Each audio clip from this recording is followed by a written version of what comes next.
말씀 가지고 빈손으로라는 제목으로 함께 은혜 말씀 나누기 원합니다. 우리 스트레칭 좀 하고 시작할까요? 자, 깍지 끼고 쭉 펼쳐주시면서 자, 잠을 깨워주세요. 왼쪽, 오른쪽.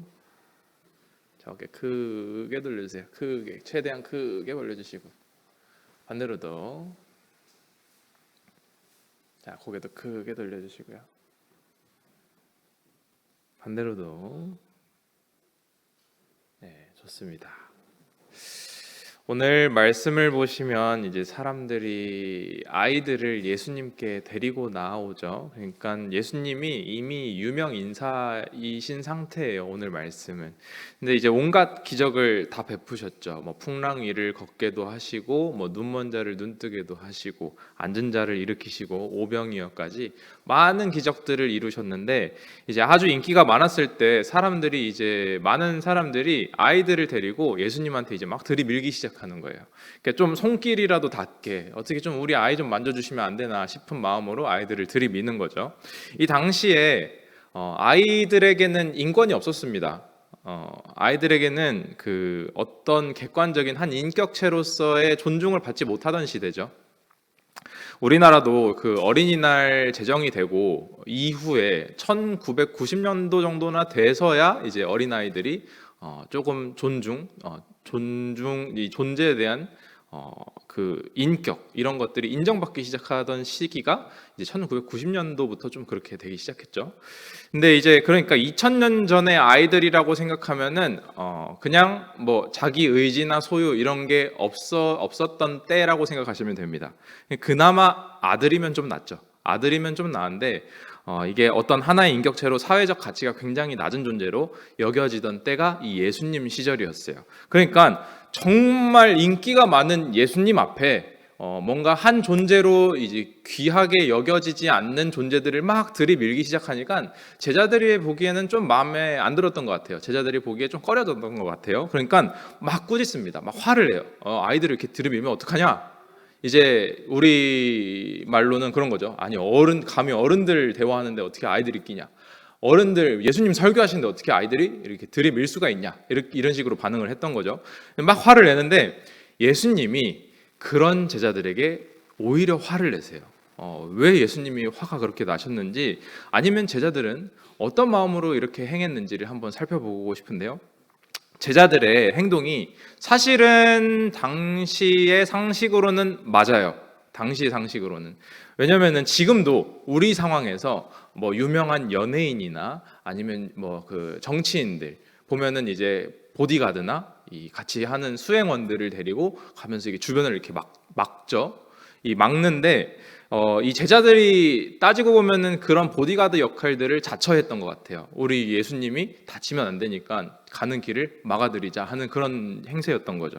그러니까 제자들이 그렇게 하는데도 불구하고 예수님의 생각은 달랐어요. 이게 예수님은 아이들을 환영하시면서 뭐라고 하시냐면 하나님의 나라가 이런 자들의 것이다 라고 말씀을 하세요. 예수님께 누가 오는지 다가오는지를 결정하는 건 예수님이 결정하시는 거죠. 제자들은 예수님을 위해서 한다고 했는데 예수님이 생각할 때는 예수님을 위한 일이 아니었던 거예요. 그러니까 제자들이 하나님의 나라가 이런 아이들의 것이다, 하나님의 나라가 얘네들 거야 라고 하는 예수님의 말씀을 듣게 됐어요. 그러면서 말씀하시죠. 오늘 본문 말씀 10장 15절 말씀 보실까요? 15절 같이 읽겠습니다. 시작. 내가 진실로 너희에게 이르노니 누구든지 하나님의 나라를 어린 아이와 같이 받들지 않는 자는 결단코 그곳에 들어가지 못하리라 하시고, 이 본문을 보시면서 무슨 생각을 할 수 있냐면 예수님은 어린아이들을 참 사랑하시는구나를 한번 느껴볼 수 있죠. 당시에 보잘것없이 여겨졌던 사람들이 있죠. 뭐 소외받는 사람들, 아픈 사람들, 병자들, 그리고 세리들, 죄인들, 이런 사람들이랑 예수님이 항상 함께 하셨어요. 아픈 사람들, 가엾은 사람들을 예수님이 보살피시는 모습을 보다 보니까 이 어린 존재를 인정받지 못하는 어린아이들마저도 예수님이 사랑하시는구나를 우리가 한번 느껴볼 수 있죠. 근데 그 다음에 나오는 본문을 우리가 한번 조금 깊게 생각해 봤으면 좋겠어요. 내용이 조금 긴데 우리가 오늘 16절까지 읽었잖아요. 17절부터 27절까지 번갈아 가면서 교독하시겠습니다. 제가 먼저 17절 읽을게요. 예수께서 길에 나가실새 한 사람이 달려와서 꿇어 앉아 묻자오되 선한 선생님이여 내가 무엇을 하여야 영생을 얻으리이까? 예수께서 이르시되 내가 어찌하여 나를 선하다 일컫느냐? 하나님 한 분 외에는 선한 이가 없느니라. 내가 계명을 안 하니 살인하지 말라, 간음하지 말라, 도둑질하지 말라, 거짓 증언하지 말라, 속여 빼앗지 말라, 내 부모를 공경하라 하였느니라. 그가 여짜오되 선생님이여 이것은 내가 어려서부터 다 지켰다. 예수께서 그를 보시고 사랑하사 이르시되 내게 아직도 한 가지 부족한 것이 있으니 가서 내게 있는 것을 다 팔아 가난한 자들에게 주라. 그리하면 하늘에서 보화가 내게 있으리라. 그리고 와서 나를 따르라 하시니 그 사람은 재물이 많은 고로 이 말씀으로 인하여 슬픈 기색을 띠고 근심하며 예수께서 둘러보시고 제자들에게 이르시되 재물이 있는 자는 하나님의 나라에 들어가기가 심히 어렵도다 하시니 제자들이 그 말씀에 놀라는지라. 예수께서 다시 대답하여 이르시되 얘들아 하나님의 나라에 들어가기가 얼마나 낙타가 바늘귀로 나가는 것이 부자가 하나님의 나라에 들어가는 것보다 쉬우니라 하시니 제자들이 매우 놀라 서로 말하되 그런즉 누가 구원을 얻을 수 있는? 다 같이 시작. 예수께서 그들을 보시며 이르시되 사람으로는 할 수 없으되 하나님으로는 그렇지 아니하니 하나님으로서는 다 하실 수 있느니라. 아멘. 아까 그 어린아이들에게는 천국이 이런 자들의 것이다 라고 말씀을 하셨어요. 근데 그 말씀을 한 직후에 이 말씀이 나오는 거예요. 유명한 이 부자 청년에 대한 이야기가 나오죠. 예수님이 길을 가는데 한 청년이 막 달려와요. 달려와서 거의 슬라이딩 하는 수준으로 달려와가지고 무릎을 꿇고 굉장히 겸손하고 이 절박한 심정으로 물어봅니다. 선한 선생님이요, 어떻게 해야 하나님의 나라를 얻을 수 있습니까? 라고 질문을 해요. 근데 이게 갈망이 있었던 것 같아요. 영원한 생명, 천국에 대한 소망이 있었어요. 그러니까 이렇게 물어보는 거죠. 근데 예수님이 뭐라고 대답하시냐면 19절에 내가 계명을 안 하니 살인하지 말라, 간음하지 말라, 도둑질하지 말라, 거짓 증언하지 말라, 속여 빼앗지 말라, 내 부모를 공경하라 라고 말씀하세요. 살인하지 말고, 간음하지 말고, 도둑질하지 말고, 거짓 증언하지 말고, 속여 뺏지 말고, 부모를 공경하는 거. 이거 우리가 아주 잘 아는 10계명의 이 5계명부터 10계명까지의 순서가 이렇게 딱 나오는 거예요. 이 10계명을 보면 1에서부터 4까지는 하나님에 대한 계명이고요. 그리고 나머지 5에서부터 10까지는 사람에 대한 계명을 하나님 말씀하시거든요. 그러니까 1계명은 첫 번째로 나 외에는 신을 두지 말고, 두 번째는 우상을 세우지 말고, 세 번째는 그 이름을, 여호와의 이름을 망령되이 일컫지 말고, 그 다음에 안식일을 거룩하게 지켜라. 다 하나님에 대한 얘기죠. 예배를 드리고 하나님을 어떻게 섬겨야 될지를 말한 다음에 하나님께서 나머지 5계명부터는 사람에 대해서 우리가 어떻게 살아야 할지를 말씀하세요. 부모를 공경하라부터 시작해서 살인, 간음, 거짓, 그 다음에 도적질, 탐내지 마라까지 말씀을 하시는데, 이 예수님이 이 계명을 그대로 말씀하시는 거예요. 청년한테 이 계명을 딱 말씀하시는데 청년이 얘기하죠. 내가 어릴 때부터 이거 다 지켰습니다. 다 지켰습니다. 그러니까 예수님이 그를 보시면서 뭐라고 하시냐면 한 가지가 부족한 게 있다. 네가 가지고 있는 것들을 다 팔아서 가난한 자들에게 나눠줘라. 그리고 와서 나를 따라라 라고 말씀하세요. 이때 이 청년이 심히 부자였다고 말해요. 심히 부자였다. 이 부자가 재물이 많은 고로 근심하고 슬픈 기색을 띠면서 떠나갑니다. 이 말씀을 볼 때 사실은 우리 마음에 어딘가 모르게 불편함이 좀 있어요. 어떤 불편함이냐면은 만약에 이 말씀이 정말 사실 그대로라면, 이 말씀이 그대로 이루어진다면 우리는 어떡하죠? 우리는 뭔가 이 통장 잔고를 많이 쌓고 싶어 하잖아요. 부를 편안하게 모으고 싶어 하잖아요. 그러니까 뭐 지금으로 따지면 오히려 잘 됐네, 난 부자가 아니니까 천국에 들어가긴 쉽겠네 라고 생각할 수도 있겠죠. 근데 이게 이제 부를 조금씩 쌓거나 열심히 일해서 나름대로 통장 잔고를 늘리고 싶어 하는 사람들에게는 조금 불편할 수 있는 말씀이 될 수 있어요. 왜냐하면 하나님께서 그럼 통장 잔고를 0으로 만들어서 항상 털고 다니시라는 건가? 라는 싶은 마음이 들게 하는 구절인 거예요. 근데 솔직히 말하면 우리 대부분은 부자인 제자가 되거나 제자인 부자가 되고 싶어 하는 사람들이 우리의 모습이에요. 둘 중에 하나 선택해라. 부자 될래? 제자 될래? 하면 곤란해요. 둘 중에 하나를 선택해야 된다면 어떻게 해야 되나? 예수님이 이 부자가 천국에 들어가는 것이 낙타가 바늘귀에 들어가는 것보다 어렵다라고 말씀을 하세요. 그러니까 낙타가 바늘귀에 들어간다는 것 자체가 말이 안 되죠. 요즘 보면은 바늘귀에 실 끼우는 것도 사실 이제 쉽지가 않잖아요. 여러분들 이제 경험을 하시죠. 노안을 경험하시면 아시죠. 근데 제가 이제 사모님도 저한테 자주 와서 이렇게 부탁하실 때가 많아요. 예전에 지하철에 잡화 상점 하시는 그런 아저씨들이 파는 그런 거 있죠. 이 손가락만한 기계인데 바늘 끼우고 실을 딱 넣고 탁 누르면은 실이 끼워지는 그런 기계가 있어요. 그래서 그런 거를 언제 목사님 사모님이 하나 사오셨더라고요.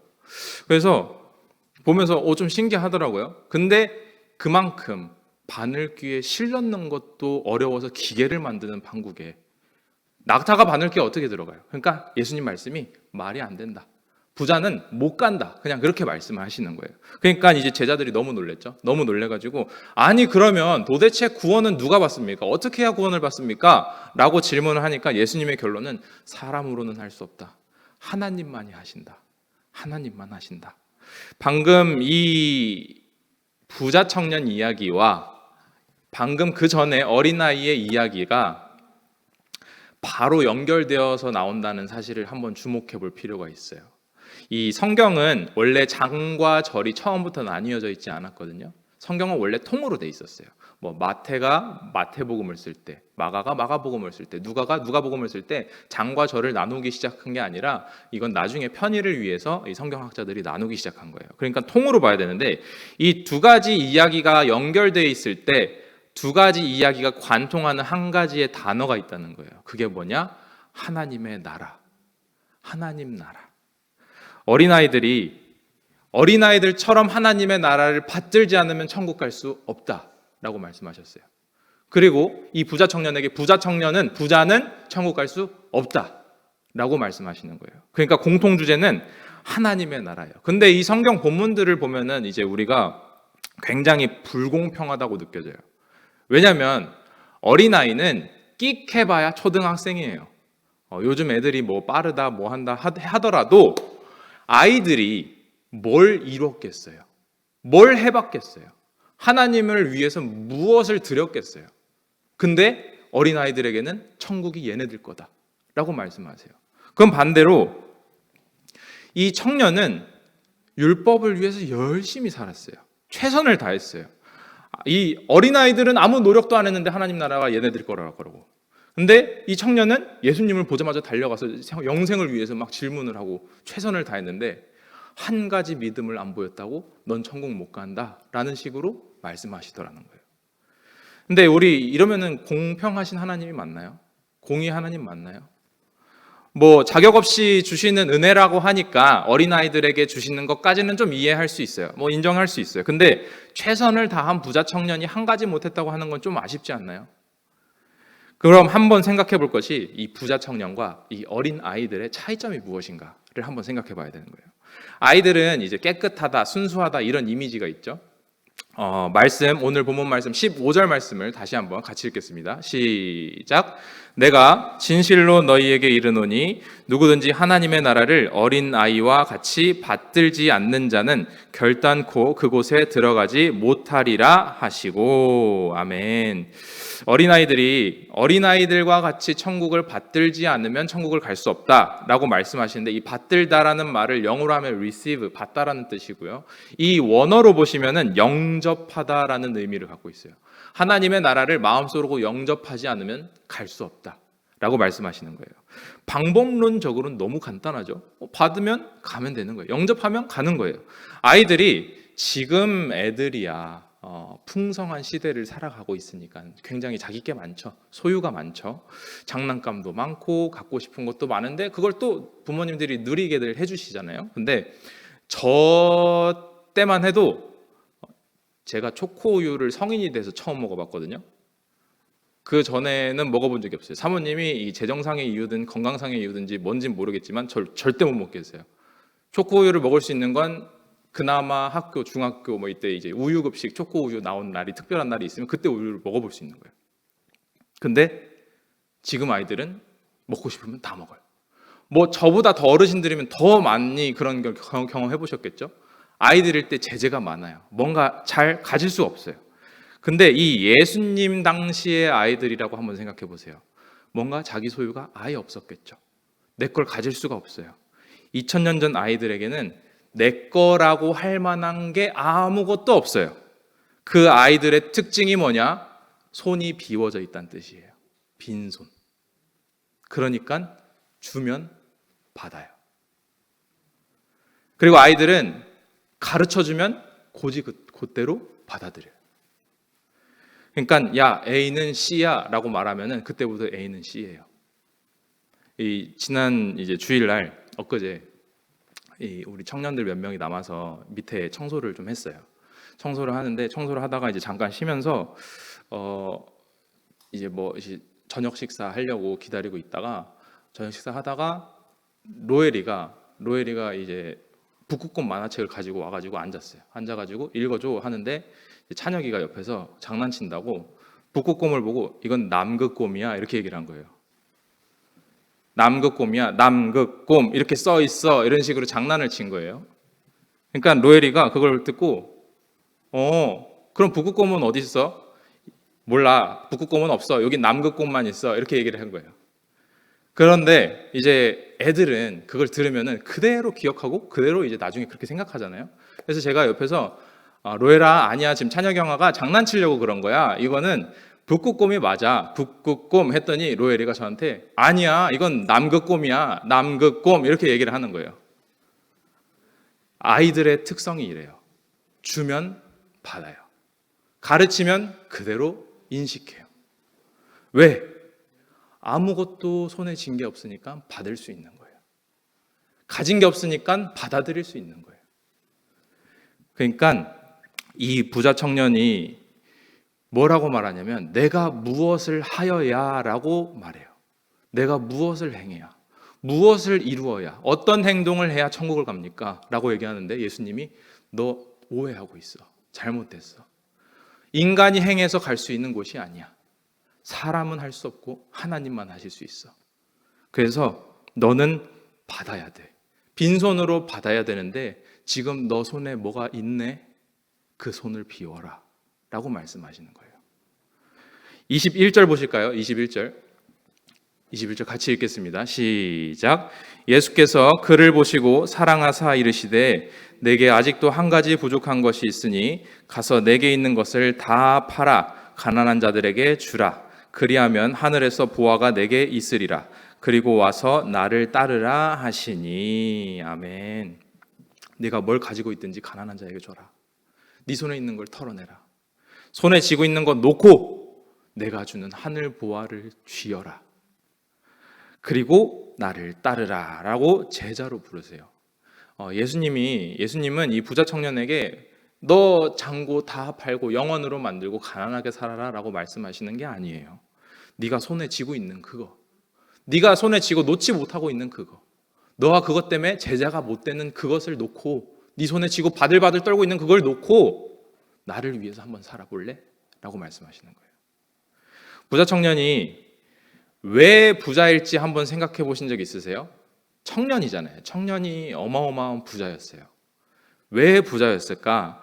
이 다른 병행 본문을 보시면은 이 부자 청년은 관원이라는 업종이 나옵니다. 이 관원은 뭐냐면 예수님 당시에 로마의 지배를 받았어요. 이 로마의 지배를 받는 이 당시에는 관원으로 일을 할 수 있는 건 30살이 돼야만 일할 수 있었어요. 30살이 돼야 관직에 오를 수 있었죠. 그러니까 청년이라고 하니까 30대 초반, 이제 막 관직에 오른 지 얼마 안 된 그런 청년이 부자래요. 어떻게 취직이 얼마 되지도 않았는데 부자가 될 수 있었을까요? 이 취직한 지 얼마 안 된 청년이 심히 재물이 많아서 근심하고 슬퍼하며 떠나갔습니다. 당시 이 재물이 어디서부터 왔을까? 이때 팔레스타인의 부자 되는 방법이 세 가지가 있습니다. 첫 번째는 정치 권력을 가지는 거예요. 정치 권력. 그러니까 헤롯과 헤롯의 자녀와 헤롯의 측근들, 이 사람들은 부자였어요. 막대한 부를 어떻게 축적했냐면 막대한 토지를 사들입니다. 토지를 사들이 가난한 자들에게 토지를 사들이고 그리고 뭘 준다는 것처럼 이렇게 만드는 거예요. 그리고 이 사람들을 중심으로 헤롯에게 충성하는 신하들에게는 헤롯이 토지를 나눠줬어요. 정치 권력을 가진 사람들은 부자였죠. 그리고 두 번째로 종교 권력 가진 사람들은 부자였어요. 그러니까 하급 제사장들 말고 대제사장들, 종교 지도자들은 이제 나라의 어떤 종교적인 행사들이 있잖아요. 그럼 그 행사들로 가지고 꽤 돈을 많이 벌었어요. 그러니까 이 종교 권력을 지면 부자가 될 수 있었고요. 그리고 마지막 세 번째로는 경제 권력을 진 사람들, 상인들, 그러니까 뭐 장사꾼들 플러스 알파로 세리들이 있죠. 세리들. 이 사람들은 자신들의 부를 부정적으로 축적한 사람들이 너무너무 많았다는 거예요. 예수님 당시에 이 부자와 가난한 사람들의 양극화가 너무너무 심했어요. 지금 우리 시대와는 비교할 수 없을 만큼 너무너무 심했는데 부유한 사람들은 너무 부유하고요. 가난한 사람들은 너무 가난한 거예요. 근데 이 사회복지 시스템이 없다 보니까 또 그럴 수도 있겠죠. 근데 부자들은 이제 농경 사회이기 때문에 아까 말처럼 막대한 토지들을 사들였습니다. 토지를 사들이고 자신의 땅을 소유한 채로 소작농들을 불러서 이제 일용직을 고용을 해요. 고용을 하는데 문제는 뭐냐면 이때 하루 벌어 하루 살아가는 사람들이 열심히 하루 동안 일을 해도 가족들을 부양할 돈이 안 나오는 거예요. 그만큼 노동 착취가 많았고 악덕한 사람들이 많은 시대였던 거예요. 이 부자들의 부는 건강하게 일해서 만든 소유가 아니라 가난한 자들의 것들을 빼앗아 만든 부가 너무너무 많았어요. 그러니까 성경은 부자를 나쁘다고 하지 않아요. 부를 나쁘다고 하지 않아요. 근데 예수님 당시의 부자라고 하는 건 나는 막대한 토지를 소유했다. 그만큼 가난한 자들은 돌본 적이 없다. 내 재정을 쌓기 위해 열심히 노력했다. 이기적인 사람으로 살았다라는 반증이라는 거예요. 왜냐하면 율법에 희년이라는 개념이 있거든요. 근데 이때 희년은 노예를 놓아주고 받은 땅을 돌려주고 하는 그런 개념이 있었어요. 예수님 당시에 심한 양극화 가운데 재물을 많이 가졌다라는 것 자체가 나는 율법을 지키지 않았다라는 증거로 삼을 수 있다는 거예요. 근데 뭐 어떻게 젊은 청년에게 그렇게까지 말할 수 있느냐 싶겠죠. 최소한 그의 부모가 그렇게 살았다는 거예요. 그리고 그 부를 그대로 물려받았어요. 그 재산을 고스란히 물려받고 그걸 당연한 것으로 자기 것으로 취하고 살았어요. 아무 수고나 노력을 하지 않았어요. 30살에 관직에 올랐을 뿐인데 너무나 큰 부자가 돼 있었어요. 하나님 말씀을 거절하여 쌓은 이 막대한 부를 얻은 젊은 청년에게 예수님께서 너는 하늘나라 영생을 구하지 그 영생을 얻는데 이 힘이 많은 재물은 필요하지 않아. 네가 가지고 있는 것을 놔라 라고 말씀하시는 거예요. 그거를 붙잡고 살아가는 마음과 태도를 청산해라 라고 요청하세요. 어떤 사람들은 이제 사람마다 하나님보다 중요한 것들이 다 달라요. 어떤 사람은 사람이 중요하죠. 관계가 중요해요. 하나님을 뒷전에 둬요. 어떤 사람은 직업이 더 중요하고요. 어떤 사람은 내 명예, 내 체면이 더 중요해요. 내 인생을 제자로 살아갈 수 없게끔 내가 가득 채워놓은 것들, 내가 가득 숨겨놓고 축적했던 것들, 내가 손 바들바들 떨면서 쥐고 있는 그거를 지금 놓으라고 예수님 말씀하시는 거예요. 다른 하나가 들어오면 다른 하나는 비워야 돼요. 우리 마음은 모든 것을 담을 수 있지 않습니다. 여러분들 한번 스스로에게 질문해 보세요. 내 시간은 지금 어디다 불을 쌓고 있습니까? 내 마음은 지금 무엇으로 채워져 있습니까? 예수님이 부자 청년에게 요청하시듯이 우리에게 동일하게 말씀하세요. 지금 네가 쥐고 있는 것을 버려라. 네가 쥐고 있는 그것을 놓아라. 그리고 하나님의 나라를 손에 쥐어라. 내가 주는 하나님의 나라를 받아라. 주님이 요구하시는 것에 맞게 나의 빈손을 내어드릴 수 있는 모두가 되시길 주의 이름으로 축원합니다. 오늘 누가복음 19장에서 1절, 7절까지 같이 한번 읽어볼까요? 누가복음 19장 1절에서 7절까지 같이 읽겠습니다. 시작. 여호와께서 여리고로 들어가 지나가시더라. 삭개오라 이름하는 자가 있으니 세리장이요 또한 부자라. 그가 예수께서 어떠한 사람인가 하여 보고자 하되 키가 작고 사람이 많아 할 수 없어 앞으로 달려가서 보기 위하여 돌 무화과 나무에 올라가니 이는 예수께서 그리로 지나가시게 되밀어라. 예수께서 그곳에 이르사 쳐다보시고 이르시되 삭개오야 속히 내려오라. 내가 오늘 내 집에 유하여야 하겠다 하시니 급히 내려와 즐거워하며 영접하거늘 뭇 사람이 보고 수군거려 이르되 저가 죄인의 집에 유하러 들어갔도다 하더라. 아멘. 누가복음에 보면은 이 방금 부자 청년의 이야기가 조금 지나고 이 삭개오에 대한 이야기가 나옵니다. 삭개오라는 사람에 대해서 성경은 세 가지 정보를 주고 있죠. 첫 번째는 세리장이다. 또 한 가지는 키가 작다. 또 한 가지는 부자다라는 말을 하는 거예요. 그러니까 삭개오라는 이름 뜻 자체는 정결한 자, 깨끗한 자라는 뜻을 가지고 있어요. 그래서 2절 다시 볼까요? 2절 보시면은 삭개오라 이름하는 자가 있으니 이는 세리장이요 또한 부자라 라는 이 말씀을 뜻대로 직역을 하면은 정결한 자, 깨끗한 자가 있으니 부정으로 돈을 벌은 부자더라 라는 말이에요. 그러니까 굉장히 역설적이죠. 이름과 반대로 살았다는 거예요.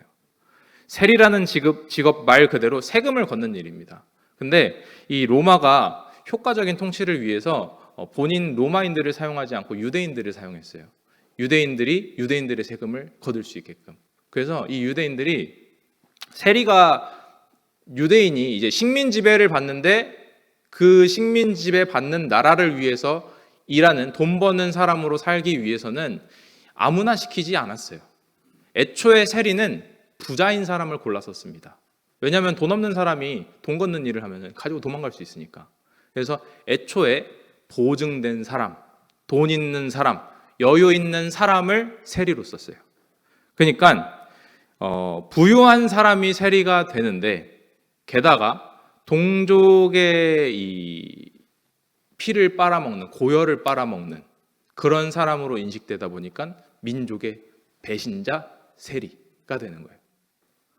로마와 협력해서 이제 자기들을 괴롭히는 칼만 안 든 강도다라는 이 부도덕한 인식을 가진 직업이 세리였습니다. 근데 그 세리의 장이 삭개오였어요. 세리장. 근데 이 삭개오가 예수님이 궁금했어요. 예수님이 보고 싶었어요. 이 슈퍼스타 예수님. 그래서 자기는 키가 작으니까 높은 곳으로 올라가는 거죠. 높은 곳으로 올라가서 예수님을 보고 싶어서 보게 됐어요. 그때 그 모습을 예수님이 보셨어요. 예수님이 보시고 삭개오야 내려와라. 내가 너희 집에 유하여야겠다 라고 말씀하셨어요. 그랬더니 막 기뻐서 내려옵니다. 내려와서 이제 이 당시에 누군가를 집에 들인다라는 것 자체는 내가 너와 동급이다라는 인식이 있어요. 내가 너랑 동격이다, 동급이다. 내가 너랑 같다. 내가 너를 받아들인다. 내가 너를 인정한다라는 인식, 이 사회적 이 질서가 정해져 있었던 거예요. 그러니까 이 당시 슈퍼스타 예수님이 죄인인 삭개오의 집에 머물겠다 하신다라는 것 자체가 사람들이 봤을 때는 의아한 거죠. 아니 어떻게 저럴 수가 있나? 어떻게 받아들일 수 있나? 근데 삭개오가 예수님 그 사실이 너무 기쁜 거예요. 슈퍼스타가 나를 인정했어. 그래서 예수님을 환대하고 너무 기분 좋아서 말을 하죠. 주님, 제가 가진 절반을 가난한 사람들을 위해 나누겠습니다. 내가 속여 빼앗은 것이 있거든 4배나 갚겠습니다. 라고 말을 해요. 근데 이 말은 삭개오가 결단하는 거예요. 주님, 제가 지금까지는 그렇게 못 살았는데요. 제가 앞으로는 주님의 말씀을 지키면서 살기 위해 성실히 행해 보겠습니다. 제가 손에 쥐고 있던 걸 놓아 보겠습니다. 라고 결단하는 표현인 거예요. 이 결단을 들은 예수님이 말씀하시죠. 오늘 이 집에 구원이 임했다. 천국이 임했다. 삭개오의 삶에 말씀을 지킬 수 없었던 하나님보다 더 큰 지분을 차지했던 것들이 있었어요. 자기 삶에 얻기 원했던 주제들이 있었어요. 근데 대부분의 그리스도인들이 그래요. 우리 기도 제목이 그래요. 시대에 뒤처지지 않게 해주세요. 남들보다 도태되지 않게 해주세요. 제가 저 사람보다 못 누리지는 않게 해주세요. 찢어지게 가난하진 않게 해주세요. 뭐처럼은 해주세요. 우리가 바라는 기도가 있어요. 근데 삭개오의 모습을 보면 자기가 바라는 인생의 주제가 달라지는 거예요. 주님, 제가 앞으로는 율법을 성실히 행해 보겠습니다. 내가 예수님을 위해 한번 살아보겠습니다. 그 결단을 표현한 거예요. 이 앞선 이야기들을 예수님의 시선으로 한번 해석해 볼까요? 삭개오가 예수님을 보다라고 표현을 했죠. 예수님을 보다 할 때 이 보다는 이데인이라는 원어를 써요. 관찰하다, 그리고 인식하다, 단순히 쳐다보다, 이런 의미를 갖고 있어요. 근데 예수님이 삭개오를 보다라고 할 때 이 보다의 원어는 아나블레포라는 단어를 쓰는데, 이것은 눈먼자가 눈 뜰 때 보다예요. 회복될 때 보다예요. 구원할 때 보다예요. 그러니까 삭개오는 예수님이 누군지 궁금해서 봤어요. 예수님은 이 아들을 구원의 눈으로 바라보는 거예요.